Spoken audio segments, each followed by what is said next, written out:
Imagina que isso aqui é o Arnaldo, é o Igor, é o Toto, é o Etão. Nós estamos aqui. Existe um adversário que se chama diabo, que Pedro escreveu na sua primeira epístola, capítulo de número 5, versos 6 e 7, dizendo assim, ó: humilhai-vos, pois, debaixo da potente mão de Deus, que a seu tempo vos exaltará. Eu tenho um adágio, uma frase minha. Eu sou muito de anotar frases, eu crio algumas frases. Eu tenho um adágio meu que eu digo assim, ó: quem caminha descendo na estrada da humildade, ao descer está subindo no pico mais alto de confiança e credibilidade. Isso diz respeito à humildade. Mas no verso posterior, depois desse, Pedro escreveu dizendo: sede sóbrios, atentos, vigiai. Vigiai é aquele que cuida para tomar as decisões. Porque Satanás, o diabo, ele usa essa expressão, o diabo, vosso adversário, anda ao vosso derredor, rugindo como leão, tentando a quem possa tragar. Ele ruge como leão, anda ao derredor. Pedro estava escrevendo para quem? Para quem conhecia e quem ele estava pastoreando e quem ele tinha que ensinar que eles seguiam a Jesus, serviam a Jesus. Por que ele disse ao derredor? Ele sabia que nos Salmos de número 34, 7, está escrito assim, ó: o anjo do Senhor acampa-se ao redor dos que temem a Deus e os livra. Redor é estar próximo. Derredor, que está o diabo, é ao redor do redor. Então, se o Igor está aqui, o Arnaldo está aqui, e teme a Deus, e obedece a Deus, o anjo do Senhor está ao redor dele para lhe proteger. Mas, se o Arnaldo não vigiar, ele abre uma fenda com isso, e aí entra a questão do inimigo me atacar. Pois tem muitas pessoas que hoje, mesmo tendo conhecimento de Deus, mesmo que seguiram a Jesus, abandonaram a Jesus, porque não vigiaram, simplesmente porque não vigiaram. Eu vou usar uma expressão, se vocês concordar comigo ou não, vocês têm o direito de discordar. Eu vou falar em relação a Satanás, que é meu adversário e adversário dos senhores também.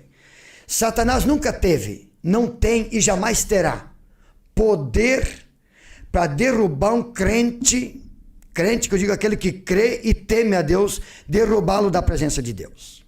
Aí vocês me perguntam, mas por que tem tanta gente caído aí? Bom, caíram. Por que caíram?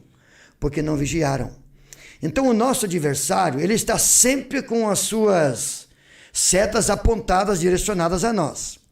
E ouça, Igor, Toto, Arnaldo e outros, então, nós nunca vamos estar livres de sofrermos tentações. Nós nunca vamos estar livres de sermos caluniados, injustiçados, murmurados, jamais.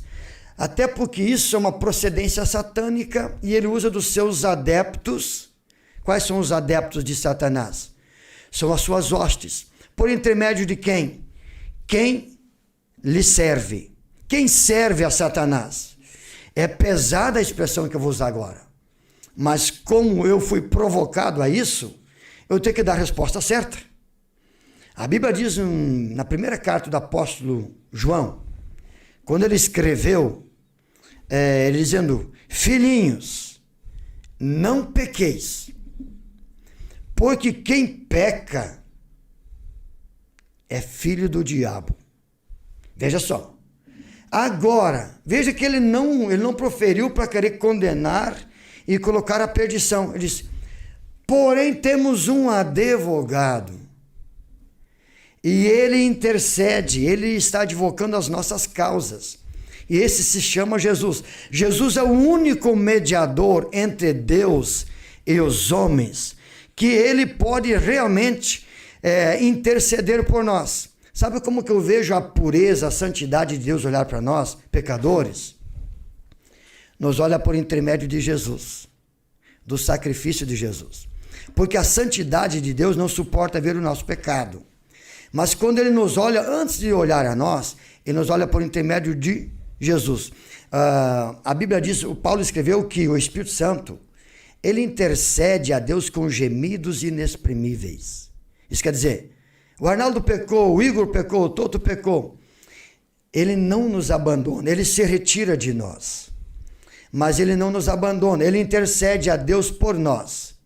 Aí Jesus, como advogado fiel, Pai, na sua santidade, não pode ver o pecado do Arnaldo, mas o meu sacrifício eu me ofereci pelo pecado do Arnaldo, pelo pecado do Igor, pelo pecado do Toto. Então olha ele por meu intermédio e perdoa ele porque o Arnaldo, alguém falou da tua palavra, é Deus revelado na palavra, e ele se quebrantou, ele se humilhou, então ele reconheceu o seu erro. Aí entra o amor de Deus que não nos mata pela sua misericórdia e nos perdoa pelo sangue de Jesus. Então eu ensino, eu prego para todo tipo de pessoas.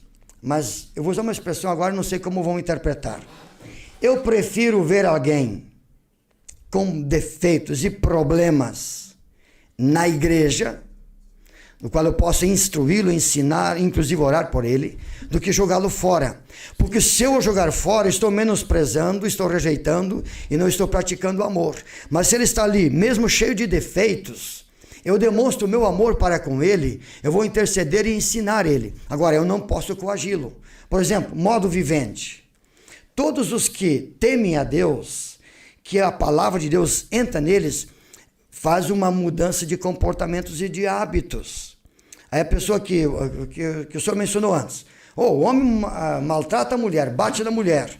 Bom, se Deus entrou na vida dele, se realmente ele é um seguidor, não servo. O que hoje muito acontece nas igrejas, inclusive na que eu sou pastor, o que tem muitos hoje é servos de Deus. Agora, poucos seguidores de Jesus. E eu vou provar pelas palavras de Jesus. Jesus disse assim, nos últimos dias, por se multiplicar a iniquidade, o amor de quase todos esfriará.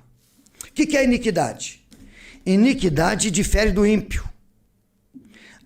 O iníquo é aquele que conhece, sabe a verdade, mas, no entanto, mesmo consciente da verdade, ele não pratica a verdade, porque ele tem um poder de decisão. Então, por se multiplicar isso, e hoje nós temos aos milhões, pois que Jesus disse o amor de quase todos, mas ele não disse de todos, de quase todos. Então, se de 1000 escapar 20, 30, 50, Deus o sabe. Agora, o que nós precisamos ter para nós como lição de vida, nós temos que nos conscientizar de que nós precisamos de Deus, que nós precisamos moldar a nossa vida como se Jesus voltasse hoje ou como se nós morrêssemos hoje. Porque se alguém deixar para tomar uma decisão para seguir a Deus amanhã, pode não ter mais essa oportunidade.